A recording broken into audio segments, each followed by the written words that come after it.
Voilà, donc on va vous expliquer comment on fait le grainage. Alors, vous voyez ici, là, il y a les outils du parfait graineur. Le parfait graineur, il aura un couteau, si possible à petites dents, surtout quand la peau est dure. Il aura un petit outil pour aller chercher les graines. C'est même mieux cet outil pointu qu'une cuillère traditionnelle. Il aura ça, c'est pour manipuler les graines sèches. Il aura ça, c'est pour nettoyer. Et il aura bien sûr le petit ravier pour récupérer les graines et qu'il aura identifié. C'est parti. Il va donc prendre sa tomate, retirer la partie la plus dure et ensuite il va couper sa tomate en tranches comme ceci, de façon à faire apparaître, vous voyez, les graines.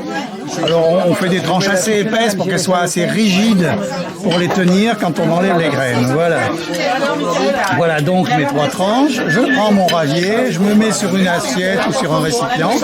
Je prends mon petit outil et là maintenant, avec la pointe, je peux facilement faire tomber les graines dans mon ravier.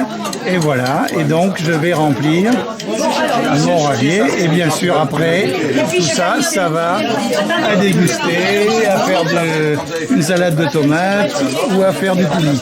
Et je continue. Voilà, donc qu'est-ce qui va se passer après avec ces graines qui sont dans ce ravier? Il faut faire très attention quand on graine, il faut être très très méticuleux.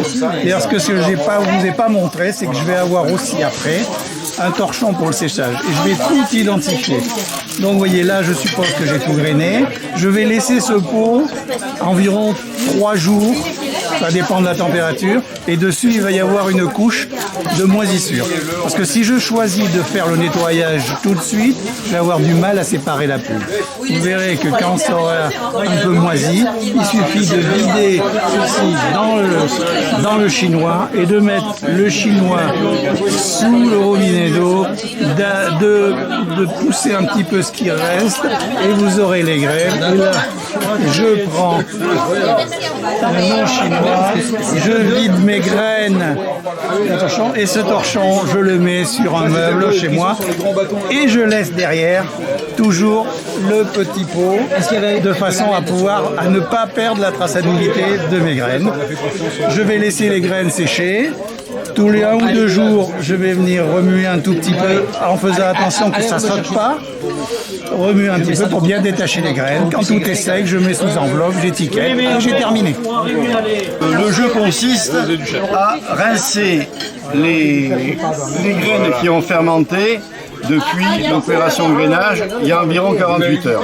Avec la chaleur, 48 heures suffisent pour former une légère couche de moisissure qui permet d'éliminer le gel qui est autour de la graine de tomate. Bien, donc je vais procéder au rinçage.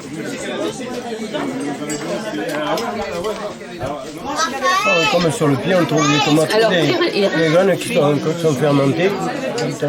Voilà, je procède au rinçage. Et pour économiser l'eau, parce qu'on pourrait très bien les passer directement sous le robinet, mais l'eau c'est cher. Ouais. Voilà. Et puis bon, l'eau on la réserve pour des boissons anisées. Hein, faut pas déconner quand même. Hein. Et tu risques pas de prendre des graines dans ton eau? Mais je mets pas de Ricard dans cette eau-là. Hein. Voilà. Non, je ne risque pas prendre des graines dans mon eau parce que s'il y avait des graines, les graines auraient coulé au fond. Et je prends mon eau en surface. Comme les ablettes en surface. Voilà. Donc, maintenant, je vais éliminer avec mon petit couteau.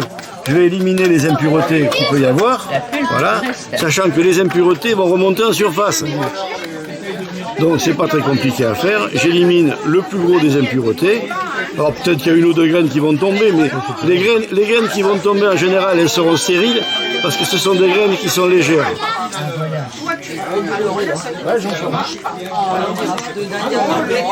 Voilà donc. Alors c'est pas forcément très rapide à faire, mais bon, surtout si on veut le faire de façon, je dirais, relativement propre. Sachant qu'après, de toute façon, les petites impuretés qu'il y a, on peut les éliminer après le séchage. C'est pas non plus très compliqué. Donc, je cherche pas non plus la perfection dans ce domaine. Je cherche l'efficacité. Voilà. Donc là, encore un petit tour de plus. Et là, c'est bon. Voilà. Donc là maintenant, je vais attraper avec la petite cuillère, c'est facile. Je vais attraper mes graines qui sont relativement propres. Voilà. C'est simple, mais il faut le savoir. Ben, c'est pas très compliqué. Non, c'est ça, mais il faut le savoir. Voilà comment ça se passe. Ah ben, de toute façon, tout doit se faire sérieusement. Nous, on n'est pas forcément des gens sérieux, mais on fait les choses sérieusement. Sans se prendre au sérieux. Voilà, je rince mon petit ami. Voilà. J'attrape un torchon. Un bout de chiffon. Alors pour la petite histoire, les chiffons c'est les mêmes que j'ai depuis 10 ans. Hein. Ils sont lavés tous les 3 ou 4 ans. Vous l'avez investi alors? Voilà, ils sont lavés tous les 3 ou 4 ans. Voilà. Alors je vais étaler la pâte. Mais il y a quelques pieds là de tomates. Il y a quelques pieds de tomates, oui, seulement lorsque nous avons des demandes d'envoi de graines, sur certaines variétés qui sont très demandées, sachant qu'on envoie 15 graines par sachet, il faut quand même des graines. Si vous avez 20 personnes qui vous demandent la même variété, et ça arrive fréquemment, il vous faut déjà au moins 300 graines. Alors la variété s'appelle Pink.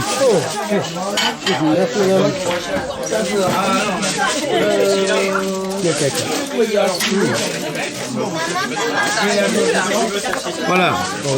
Pink. Et hop. Voilà.